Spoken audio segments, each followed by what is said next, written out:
Good morning, everybody. I see it's 10 o'clock on the dot. Let's give a few more minutes in case others want to join, and then we'll get started. Is that okay with everybody? Could you all just do me one quick favor? Just please. When I'm in a meeting, I at least like to see the faces of everybody that I'm presenting to. So would y'all please indulge me and just unmute your cameras for a second so I can see who's actually staring at me in this meeting? Excellent. Hi, y'all. Thank you, thank you, thank you. I feel like I'm talking to just dark screens. And plus, that helps me when I'm saying something to get facial reactions so I know whether I need to repeat something that I said in case it didn't go over so well. So, you guys don't mind. This is an open house where I'm not here to present or lecture to you in any form or fashion. I am here to share information and answer questions. So, if I see you, then not only do I hear you, I feel what your expression is, so I know how to respond accordingly. So if you guys are okay with that, I appreciate that you joined the open house, and hopefully it will be relatively enlightening for you and for me. But more importantly, if you've got any questions about how things are happening and this advising, realignment, reorg, then we are going to learn some things together because it's quite possible during this open house that you'll tell me something I don't know. Okay? Excellent. So as you can see on the screen that I'm sharing, we do have a template, which is really just to allow us to have some talking points to help guide the conversation. So this is, I promise you, not my death by another presentation. It is just something to get the conversation going, to give you some food for thought. But if you've got some dying questions, make sure you write it down so that you don't forget to ask it as we go through this template, just have some talking points, okay? 10:02, we're going to start at 10:05. You guys know usually when I'm having meetings, I have music, but I'm not in my normal space today. I have 3 new screens in a 3 new environment, and I'm mouse hunting on the regular. So if I click something or show you something and you're like, what is that? It's because I'm moving around in a space I'm not familiar with. So I'm going to ask forgiveness now. Hopefully you'll just find it funny and we'll laugh together because I guarantee you something is going to go wrong here today. Okay. I'm trying to notice if there's anyone on here who I'm not familiar with. So far, I know everybody or have met or have had interactions with pretty much everybody on here. So I don't know what y'all expect to hear differently from me that we haven't already talked about.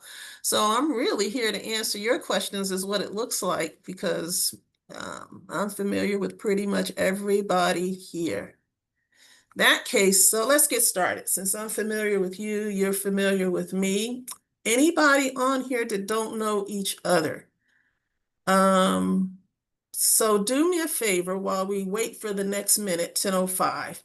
If you're looking at the screens and you see the name or face of someone you don't know, be brave enough to unmute and introduce yourself and ask that person who they are and something about themselves so you can know them because I promise you we'll all work together in some form or fashion somewhere down the line.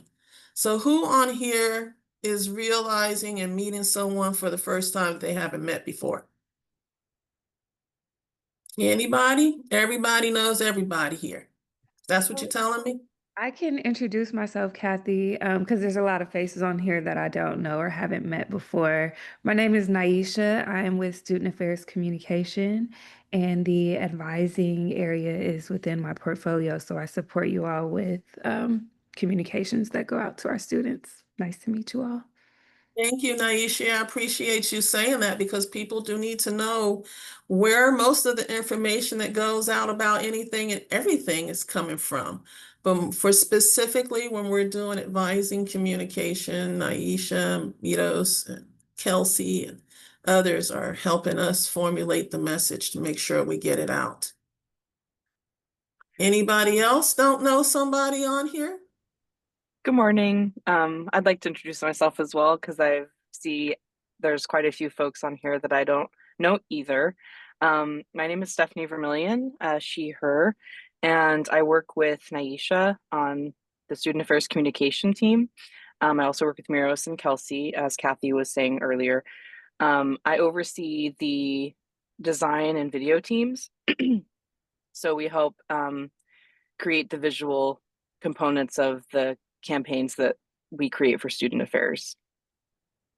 Hey, Stephanie, I may ask you to do me a favor, and this is way, way, way, way out of character for me, but I'm going to do it because you guys have made me so brave to do so. We recently did a get to know the ED video, and if anybody doesn't know, I just don't like taking pictures. I don't like being on campus. I am petrified of talking in front of people, and video is the last thing that I want to do. But they did a short get to know the ED videos that will get sent out or shared or something at some point. But since we got a captive audience, Stephanie, if we got 5 or 6 minutes to spare at some point, would you be willing to share that with this group since they have taken time out of their schedule to visit with us in this open house and maybe show it to them? Absolutely, yeah. I have it. Okay. I have it right now, or I can drop it into the chat. Either way, whichever you'd Yeah, like. let's do it a little later. I'm still building Okay, up, but you're giving me, you're making me brave enough to even consider it. So It's yeah, already let's been do that shared little out. bit. Yeah, when we get one of those uncomfortable pauses, we can flip that thing on. How about that?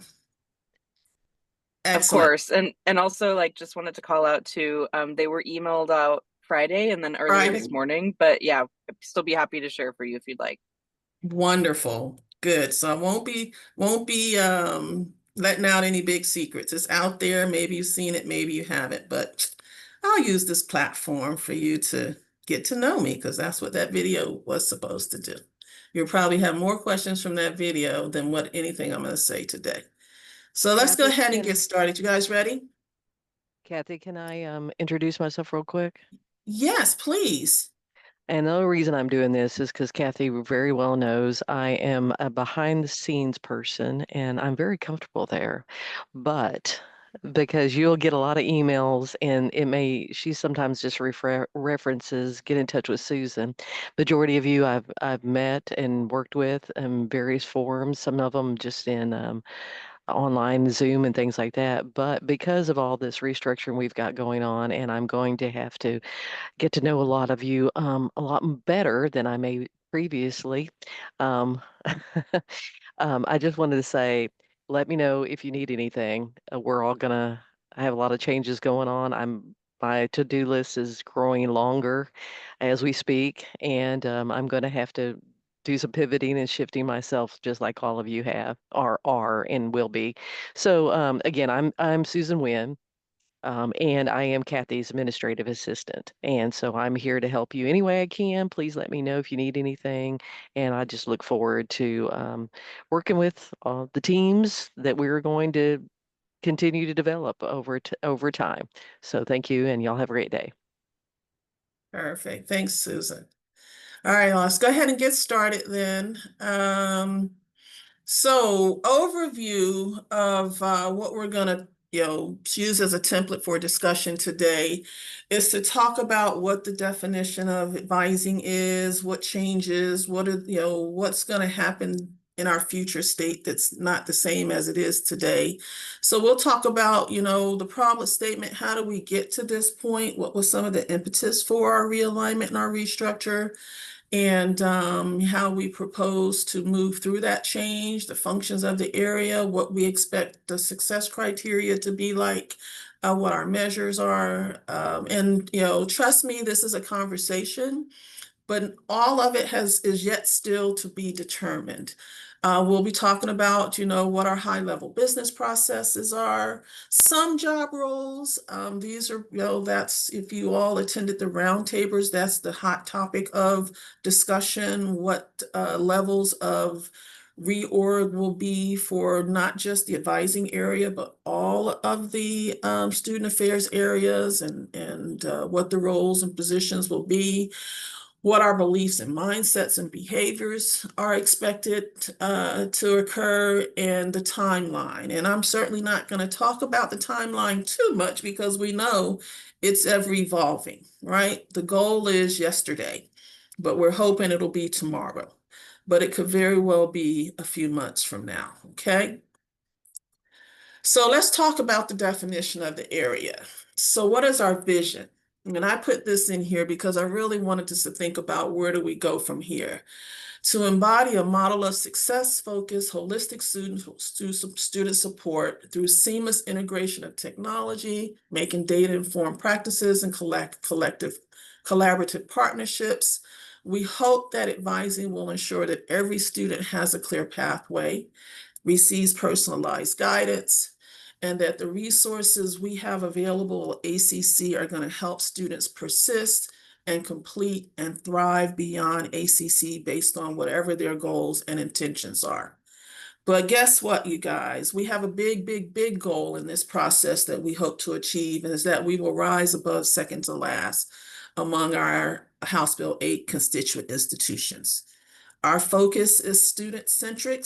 If we succeed in supporting our students in the way that they need the support, that hopefully that can drive us to institutional improvement over time.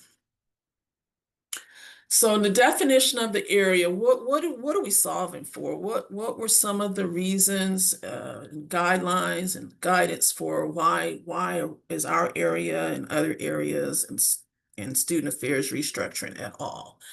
Over the last course of a year or 2 years, really, there's been many focus groups, many discussion meetings, many workshops, lots of conversations where you and others have been getting together to really talk about what's going on in student affairs, what's going on in advising, what's working, what's not working, what do we need to improve, what are the areas we need to get better at, what are we doing great at that we want to continue to do, and how do we make it better for our students?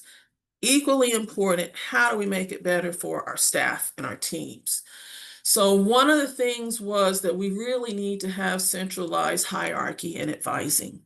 We needed, 11 campuses, 11 deans, 11 supervisors, regional executive deans, a lot of people making decisions. And typically you're making the decision that was in the best interest of the campus.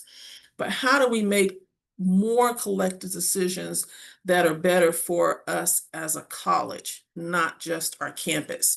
So that was one of the reasons for the restructure and how the org is set up now.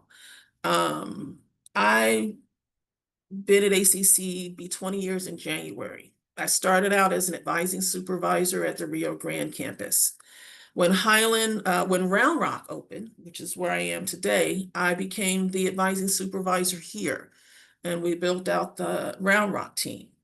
When the Highland campus was developed and designed and opened, I actually went to Highland and I was the advising supervisor there, where we were able to build out that team. Then came Guided Pathways, right? Where similar to how our restructure is now, the whole point was how do we centralize our services, our resources, and our processes as a college to support our students. And that's when I became the director of advising, the first director of advising, where we really worked hard, long, and strong for us to be more coordinated in our efforts as a district when it came to our processes and our procedures for supporting students. And then from there came executive dean of advising, where primarily I was just a process holder to make sure that what our procedures were for student support, caseload management, and the use of technology was set up such that students would have the same experience across the board wherever they went, that advisors and support staff had the tools and the technology necessary to make a growing and evolving profession to support students a little easier. So that was mainly my role. None of the teams ever in all this time frame did report to me. With this new structure, all advising services, We will have regional directors, we'll have advising supervisors, hopefully advising managers, and then advisors.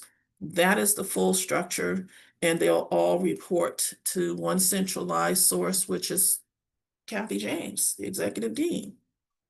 Plain old Kathy, you guys. So there was no standardized measures. We got all this technology, we're doing all these processes, but we haven't really still quite been able to determine if all the stuff we're doing is really working. So we need to really come up with a plan where everybody knows and understands how we're using the technology and the data that comes from it to really inform what we should be doing and how we should be operating. We know we have been underperforming for our funding constituents. House Bill 8, 70 by 30, student completion in English reading and writing. We've got free tuition students. We've got affordability scholarship students. We've come a long way in our graduation rates. When we started Guided Pathways, ACC had about a 6% graduation rate. In the last 11 years, dang, we are hitting our 21. Goal is 22. Or what are we at 27 now? I mean, we're just like hovering, trying to grow, but something has worked because our graduations rates have strongly improved. Now we've sort of flatlined. We got to figure out how we do a bump up. We figure that out, everything else will follow. At least I believe everything else will follow. And then, for all of this to work, we've created some other processes with our colleagues in instruction. We've got faculty very involved now in student support services. So we need to make sure everybody has a clear understanding of what the goal is for student support and that we're all working together to achieve it. So what do we do? Ever evolving, but what we will do, what the plan is to continue to assist with student onboarding and enrollment.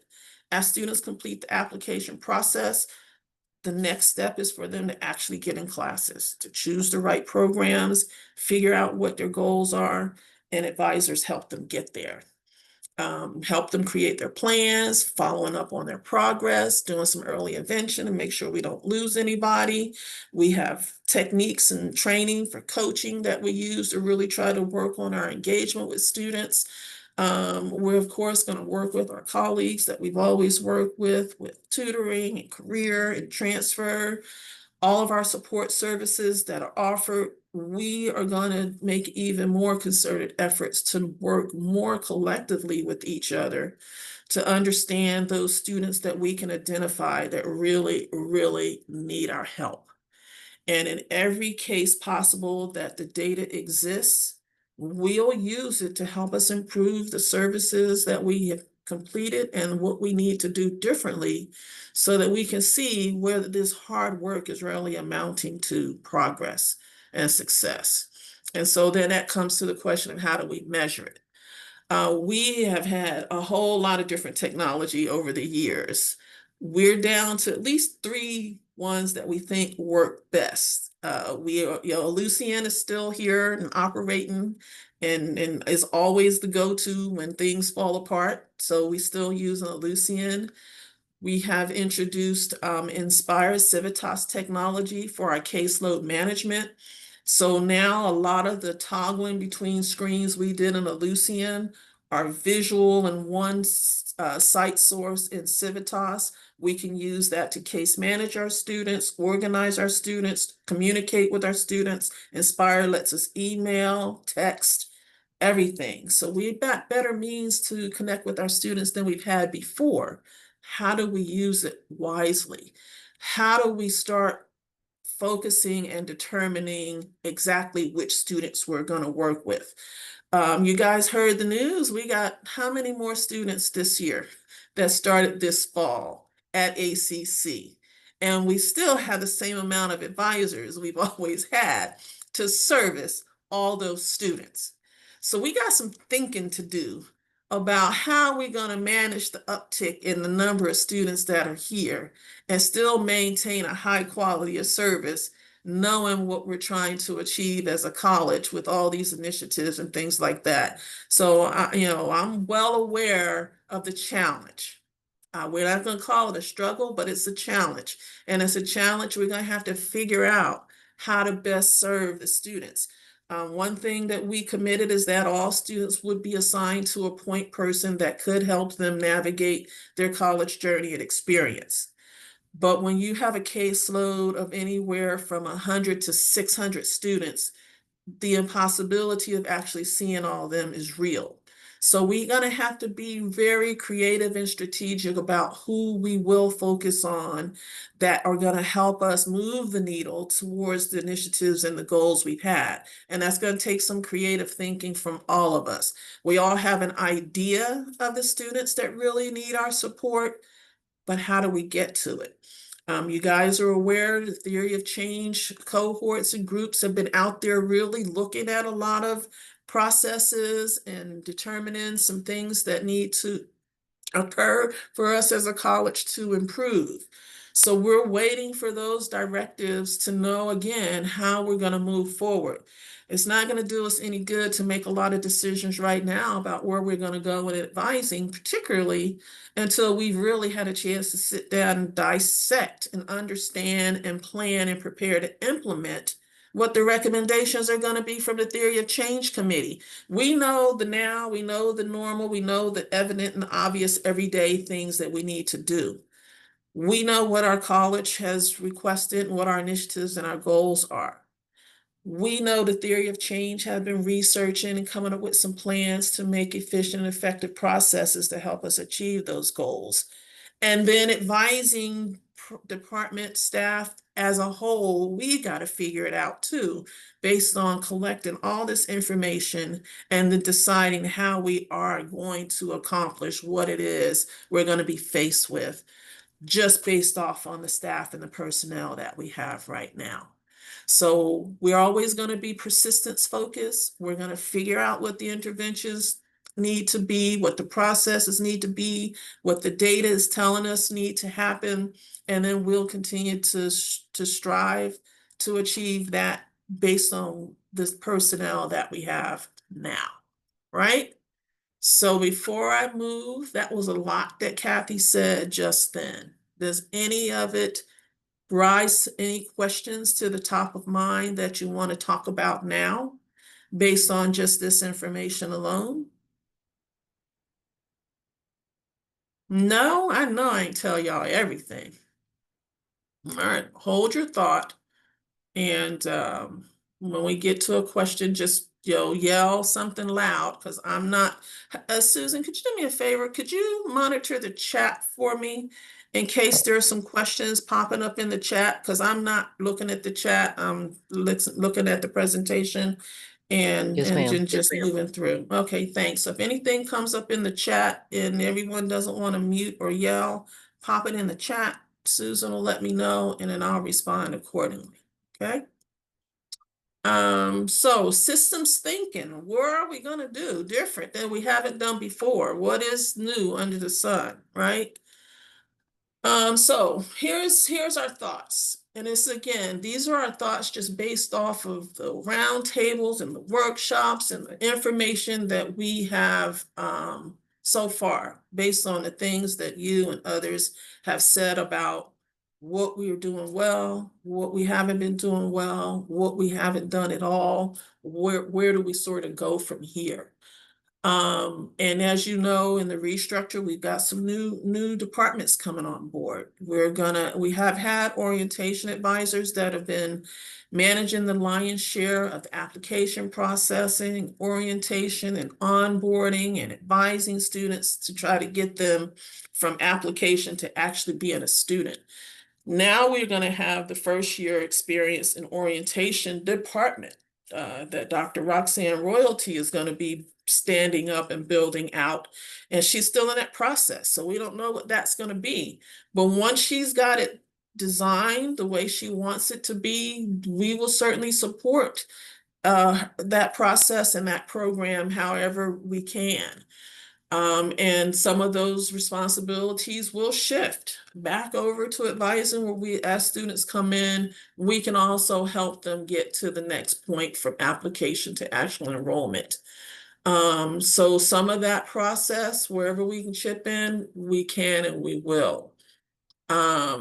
Working with our transfer and career. For the longest time, at least in my whole tenure here, we've always talked about career and transfer in the same breath, in the same conversation. It just sort of used to be career transfer and advising. We were the trio triplets. Then it was career and transfer. So they are separated out, and they're really going to dive into what their processes will be, and we'll support them with that as well. Tutoring, basic needs, SAS, mental health. We've always been involved in that process. They're evolving and changing, and in this time frame, as we continue to develop our artwork, we're going to discuss with them, where do we fit in, and what do we do, and how are we transferring and seamlessly referring students over to get the source, and the services that they need. Student life, the program Beyond the Walls, of course, they've always been very integral in our student support services, so we'll work with them. We'll learn more, listen more, and talk more about financial aid. We will have opportunity at times to hear from them about a lot of the issues we're having with loan default, because we've got a lot of fraudulent students here at ACC. So fraudulent students are completing our application, they're getting in our door, they're enrolling in our classes, and they're not even the people that they say they are. How are we going to address that? How are we going to protect ourselves from that? Because if we don't get that under control, we will lose federal funding. So we need to know and understand how we can support blocking these types of situations from coming into our space, so that we're not having to deal with it on a federal level later. And that is real. And so as we build out our new org structure, we will be talking to the other departments about what are the struggles and the challenges they're facing. How do we help and work with each other to try and help them solve for what they're dealing with? And then, of course, we can do all that we can do, but adult ed has a role in student success support, continuation, persistence, completion. So does continuing education. Their students are our students are their students. How do we all service and support them together collectively? Our students are moving around between adult ed, continuing ed, and trad all the time. We don't want to lose them in the shuffle, though. We want to make sure that they still can achieve whatever it is they're trying to do. And then through academic alerts and working through other things, talking about course availability and all that good stuff, really trying to outline, detail, and explain the difference between academic alerts, CARES alerts, conduct alerts, who's really responsible for what. So much more conversation to have. We will support. I saw a question pop up, didn't I, Susan? You're on mute. There you go. I'm sorry about that. Yes, there's a question. It says, would you please talk more about early alerts and interventions? How do we measure when an intervention is needed? How does this process work? Who gets alerts and how do they know? How do we measure how well early alerts and interventions work? Yes, thank you. Great question. So let's talk about how they work now and whether they work now, right? So how it works now, and we've again tried to make this process to submit an alert as easy as possible, and it is easy as possible, but I don't know that it's always used in the way it's supposed to use. So the academic alert was designed so that if students were having some challenges or struggles academically in the classroom, that instruction could let us know, and we could determine what support we could provide. Now, those alerts really truly is about academic performance. Are they passing exams, turning in assignments, maybe attending course to some degree? are exhibiting some challenges that are just not allowing them to be successful. If so, faculty can raise an alert. Within the alert, and it's very drop down oriented, that they can just click on the things that concern them.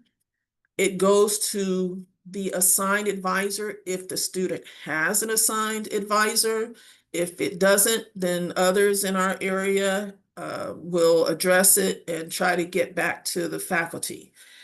Now, if it has to do with actual performance that's not going to allow the student to successfully complete the course, advising wants to be involved. If the student is demonstrating some sort of adverse behavior in the classroom, that is not what an academic alert is that should come to us. It should go to CARES or conduct or mental health or something like that. But we get them. If we're getting something that's a little out of our purview, we could politely explain to the person that submitted the alert that this isn't really in our area, but we can facilitate referring the student to the place that they need to be. Before, if it was time management, test taking, we referred them to academic coaches. If it was not understanding course materials, we referred them to tutoring. If they were missing some technology or something, we referred them to learning labs. So we knew where to send students in our purview. The rest, we have to just do a soft referral to the other areas for them to manage students from that space. How do we measure? In the Civitas Inspire platform, we can pull reports for every session topic we have in the system. And we can pull the data. So how we're dealing with alerts now, we pull all the students and information that raise alerts. We know how many faculty are raised, individual unique faculty raised an alert, how many alerts they raise. We know the students that got alerts, how many alerts they got. And then we can look and see if the students successfully completed the course. Well, let's back it up. We can look and see whether the student received any referral, any outreach, any recommendations regarding the alert.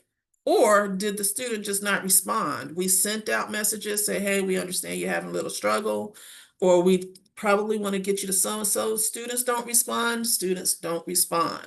We know that too.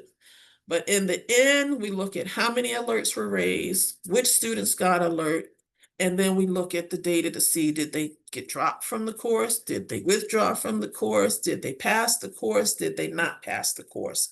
And then we use that data to try to determine what do we need to do differently about these alerts. We also need to use that if they're getting an alert in one class, but not in another, are they still having trouble in another class? So the alerts need to trigger many things for advisors. Is this the only class you're having problems in? Is this a problem you can solve? What do we need to do to help you to be successful? So the alerts trigger many different things. But within Inspire, we can pull session topics for all students and get an assessment of whether they were successfully completing some of these courses where it's been identified that they were having some challenges in. Susan, tell me the last part of that. Who asked that question? Please let me know if I answered it fully for you. Okay, the very last part was who gets alerts and how would they know? And how do we measure how well early alerts and interventions work? And I don't have a name, I just have an ID number, so I'm not sure who asked the question. Okay. So how do we know? Okay, who gets the alerts are the assigned person. If they get referred, we still can't determine whether they actually did it or not, right?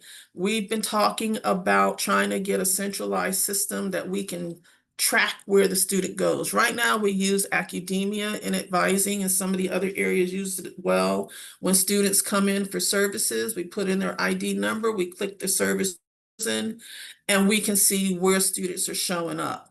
And, are they getting the assistance? We've been talking with the other areas. Can tutoring use the same system? Can learning labs, can SAS, can mental health, who can use academia so we can know where students are going to get services.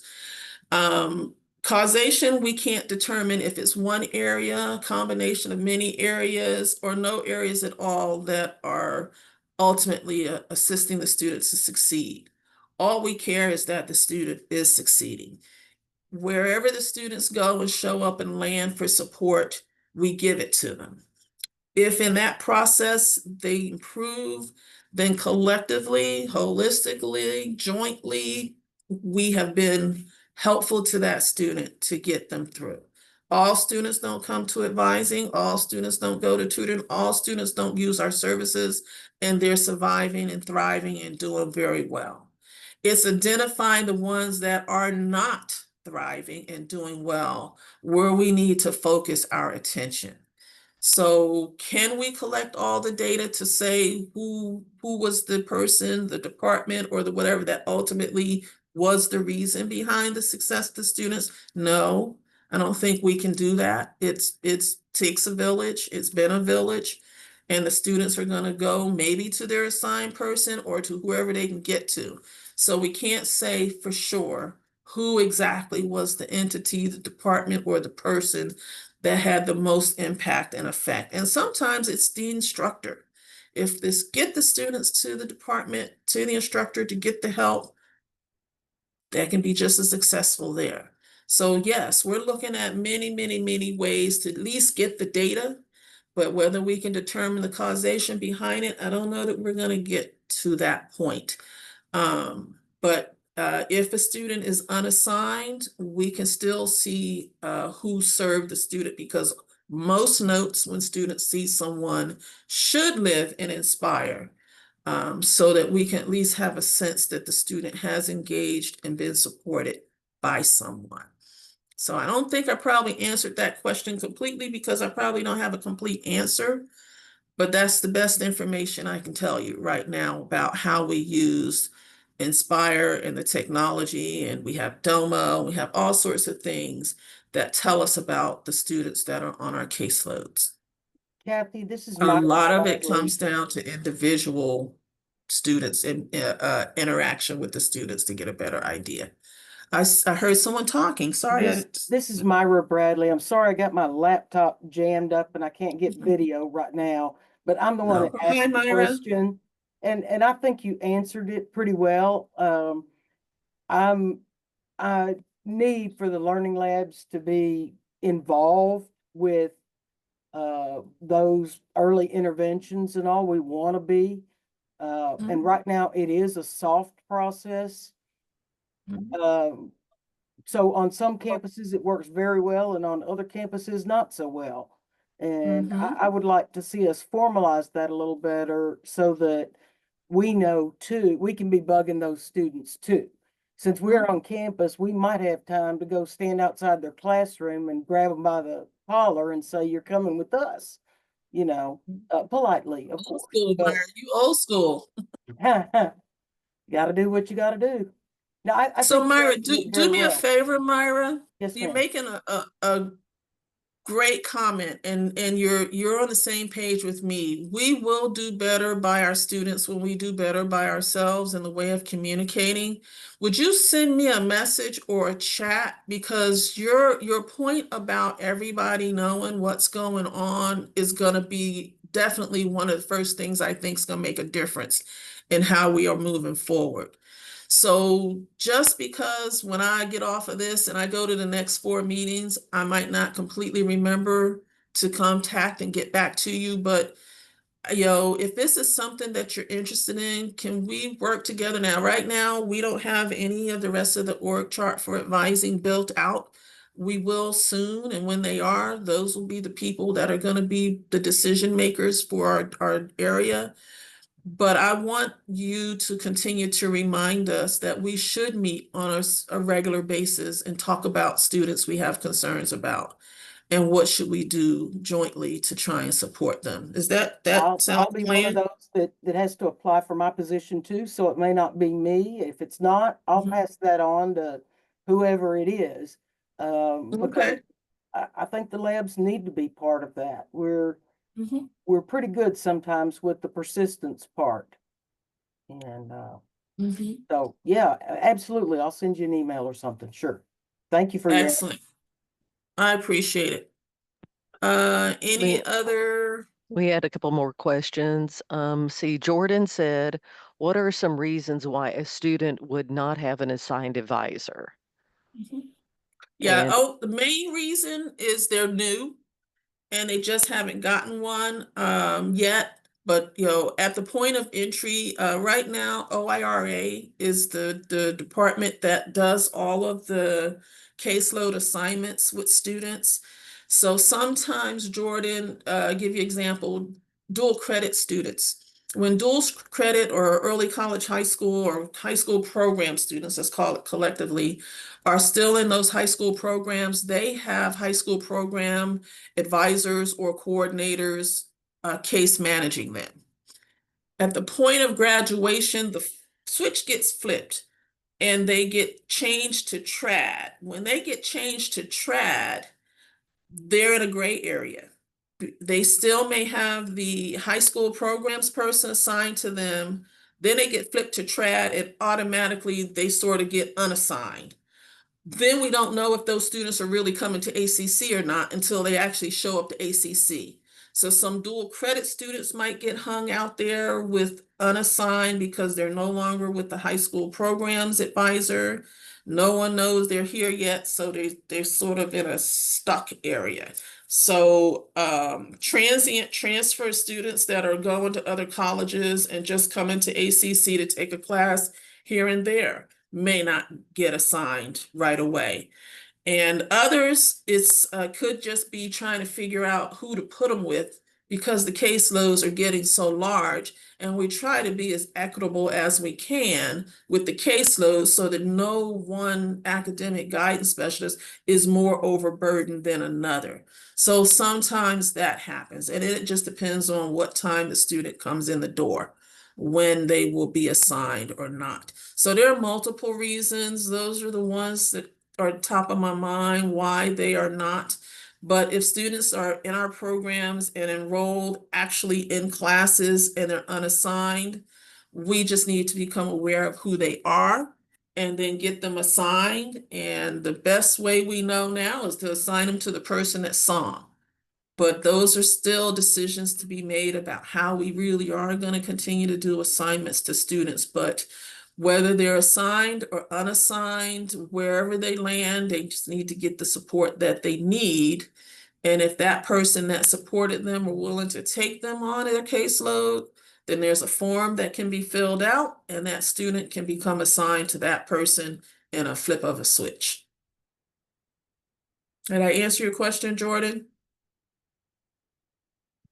Yes, ma'am, you did. Yeah, that was definitely helpful. I'm just curious, so to kind of repeat back what I hear, is it an automated process? Like this is something that is not overseen by a person. This is like a machine that will assign them an advisor? No, it's manual, 100% manual. Wow. We want it automated. Well, yeah, we're looking for that magic tool.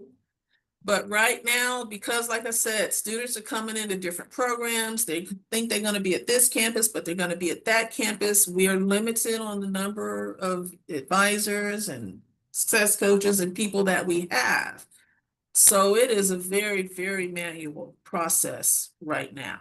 How we're going to automate it, IT and ORA, that's like the $1 million question, because it is tedious to do. And that's how students get missed when you're talking about thousands upon thousands of students, 5,600 students. Somebody's not assigned right now because bandwidth just didn't make it available. Wow. Any And other you s- questions, Susan? Go I ahead, was just Jordan. gonna thank you. I was gonna follow it up. So is it systematized by like, are they doing it by last name of the student, by the region? Like, is there anything that they're doing to streamline like who gets which advisor? Yes. In a perfect world, it's been based on the area of study. The first process is to determine what their majors is, what area of study. So the first is try to get them with someone that manages their area study, that's assigned to their area study. But if that person or those individuals have too many, then we got to get them to the next available. So there's some majors, liberal arts, for example, it's everybody. No one person can do all liberal arts. So liberal arts students, general study students, things like that, pretty much get assigned across the board. So that's like round robin, each one gets one, and we just keep round robin it. But when you're talking about health sciences and business and DMCAT and SIM, some of those very, very specialized programs, it's a little harder because there's only so many advisors that are assigned to those programs. So there are moments throughout the semester where an area study advisor that's assigned to an area study is a generalist. Peak, you guys all know Peak. And Peak, everybody knows every major. Doesn't matter what the area study, doesn't matter the major, we just got to help the student in front of us. But once they're assigned an ACC, we try to get them assigned to someone that is in their area of study. That's not always possible just because of sheer volume. But yeah, it's manual and it's based on area study. Sometimes it's based on home campus, but now it's just gotten to the point of being assigned based on where they're taking most of their classes, because we are trying to make it convenient to students if you're on a campus to be able to see someone that's on that campus. But I'll tell you also, some students may be coming to Highland, but they're assigned to someone in Elgin. That does not mean the student has to go to Elgin to see their advisor. We have virtual processes available, and we have cooperation amongst the advisors to see the students wherever they are. Good deal. All right, we Next have question. Yes, we have a question for Q. It's kind of two-part. First part is, do you foresee advisors keeping area studies? And then has there been a conversation on people specializing in 0 to 12 credit hour students so students have time to determine their major and can work with people that may be trained to guide them through that process better? Yes, that remains to be seen. Like I said, when we get the rest of the structure in place, those are all the questions that need to be asked and answered. Is area study still the way to go? It is the way it is now because that's our process. But again, looking at the data, looking at the numbers, anticipating that the number of students coming in each year is going to continue to increase, we've got to do something different. There's just no doubt about it. It's hard to be able to sustain our current process the way we're doing it now, just because the volume is getting a bit overwhelming. So those points that you just made are exactly the conversations and decisions that we need to talk about. It's not going to be a Kathy James decision. It's going to be a Kathy James, regional directors, advising supervisor or manager, and advisor decision. The people that are working with these students gonna have to make the decision about what's the best way to divvy them up, right? So I'm not trying to make that decision now, but those are all valid questions that need to be put on the table so that we can collectively talk about how are we going to handle the students that need our help, the students that are coming into the college new, and achieve the institutional goals and directives. I mean, there's so many things we're trying to accomplish at once. So we got to talk about it candidly, openly, honestly, and figure it out. Because it's a lot of students here that are going to need our help. And we're going to have to get really creative with our colleagues in the other areas. On who it is we're going to pinpoint, identify, and how we're going to make this process efficient and effective. So those are the questions, those questions that you just asked are exactly the questions that need to rise to the top for us to make some decisions about. So hold those thoughts and keep them in a place where when the structure's in place and the people that are going to be able to make these decisions are available, we can talk about just that. Let me take a minute here and just talk about what the structure is, and then I'm closing this out and we're going to do Q&A. And before we finish out, I'm gonna ask Stephanie to have an intermission and show the video because I want to get it out of my system and be done with thinking about who's looking at that freaking video and know it's okay. But Kathy, yes, just a time check. We only have 10 minutes. 10 minutes. Yeah, that's why I was Yes. like, stop. So executive dean, regional directors, one will be north, south, and central. In addition to having advisory responsibilities, those regional directors, one will be over operations, programming, and the other over strategy. So they'll have advising supervision roles and organizational structure roles. Then we'll have supervisor managers. You know, if you didn't know, our campus deans roles are transitioning out. They will be in other areas and functions in the college, but with that gap, the supervisor level needs to be elevated to manage the change, what that change is going to be. So, and then advisor. So it's a 4-level org chart for us. And within those 4 levels, everybody gets the input on the decisions. Okay, now there we go. Kathy stops. I see a couple of questions. Now, you guys, we had an hour for this, and it was a lot, and we tried to cover a lot. And I know there's questions you maybe did or didn't ask now. You've seen it before. I'm gonna tell you again. Email me. Email is good, but chat is better. Chat your questions. I don't care how busy it sounds like I am never that busy.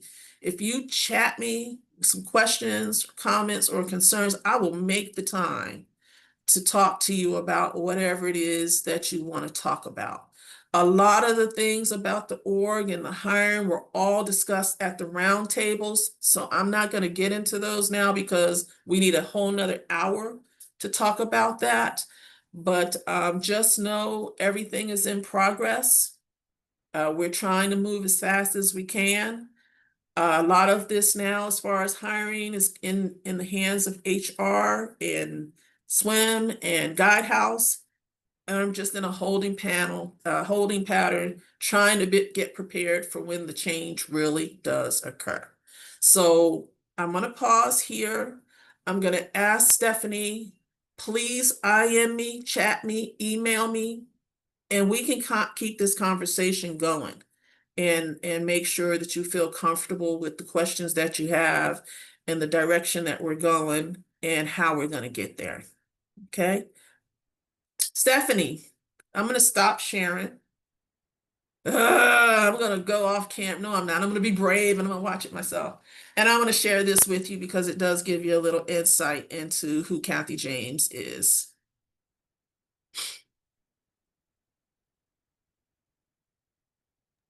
All right, I'm gonna hope y'all can hear this when I share it. You can see it though, everyone, I assume, yes? Okay.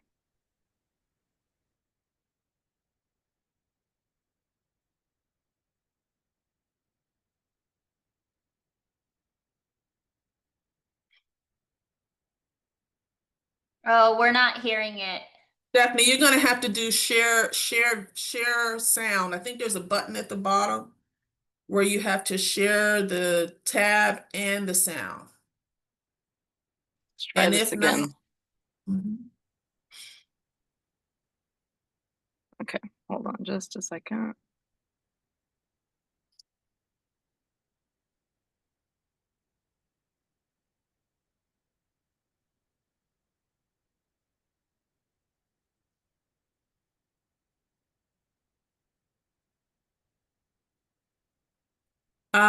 Jordan, faculty advising, that's a whole long conversation that I might need a whole nother session for. But there's actively faculty advisors being hired in different areas. So let's chat me and I'll fill you in on where we are and what I know about that so far. Okay, I'm gonna play this and let me know if you can hear it.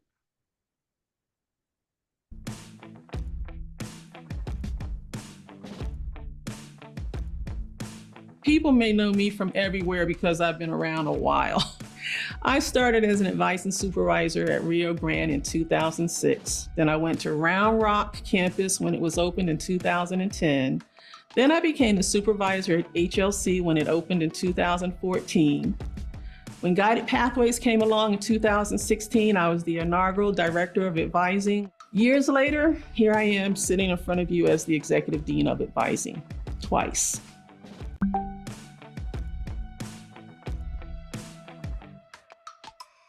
I'm a coach at heart. I've been in college athletics for 15 years. It's my first career, and my passion for student support services is rooted in that career. I coached Division I track and field at 2 major universities. That's where I learned that power, motivation, and consistency and goal setting. In student affairs, I've applied these principles to academic advising, training, and program development. And then later on, I learned to use data to guide decisions and improve outcomes. I'm driven by commitment to access, persistence, and completion, and I take pride in uniting teams to achieve shared goals while helping students reach their fullest potential.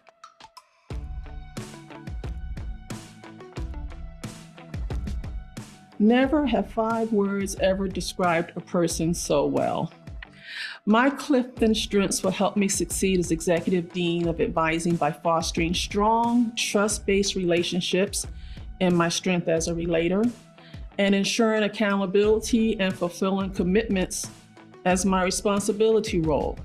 I'm driven to meet and exceed goals. That's the achiever in me.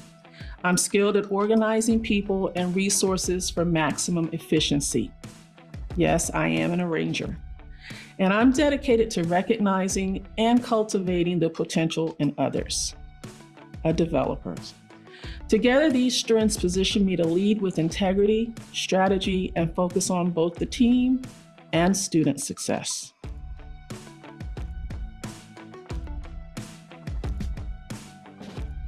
Well, with this new realignment, our department is entering an exciting phase where the chain of command, communication flow, and decision-making are much more streamlined than ever. All student affairs advising teams will now report directly to the Executive Dean of Advising, that just so happens to be me. And this structure does empower our frontline stakeholders to actively plan, discuss, and refine processes, understand protocols, measures, and outcomes to better serve students and meet our institutional goals. We'll continue to strengthen caseload management oversight and data analysis using the advising-mediated technology available to increase operational efficiency and effectiveness. Campus oversight paired with transparent performance reporting will remain a cornerstone of our continuous improvement efforts. At the open house, participants can expect to learn more about our vision and culture, building initiatives, collaboration within all student affairs and the instructional divisions. We'll talk about strategies to improve student persistence and our collective role in advancing ACC's North Star mission. Together, we're building a community committed to excellence in advising and student success.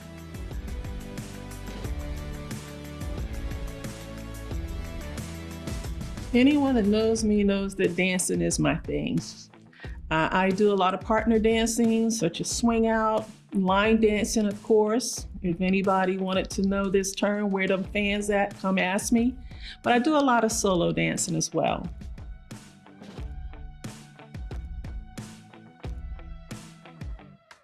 The last and still show I'm binge watching is Survivor. I'm hooked. Survivor actually reminds me of the strength and fortitude it takes for individuals to navigate new environments. With various challenges, relying on others for survival, and ultimately succeeding despite adversity. Sounds like higher education to me.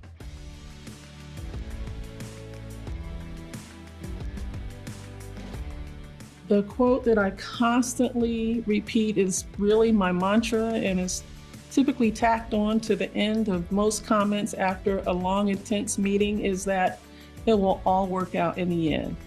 I probably say that at least several times a week. One thing for sure I know is that no matter what the challenges are, no matter what we feel like we're going through, strength and resilience is at the forefront of what our capabilities are. So despite anything that's happening, I am convinced, I'm confident, and I truly believe that everything will work out in the end.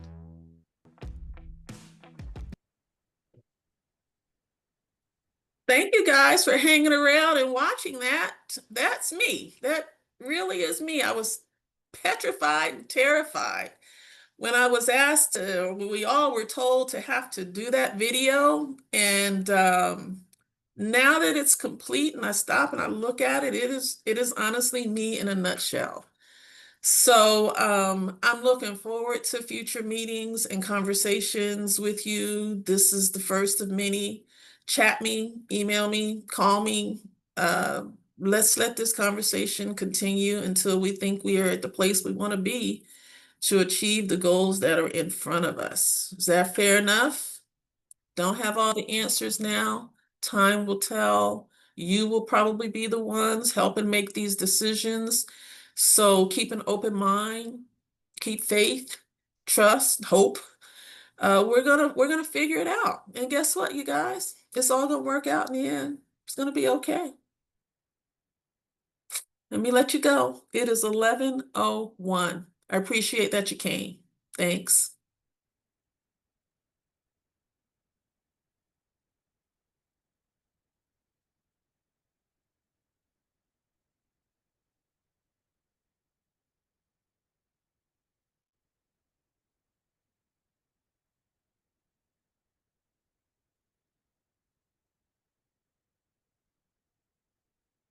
You can stop the recording, Kathy.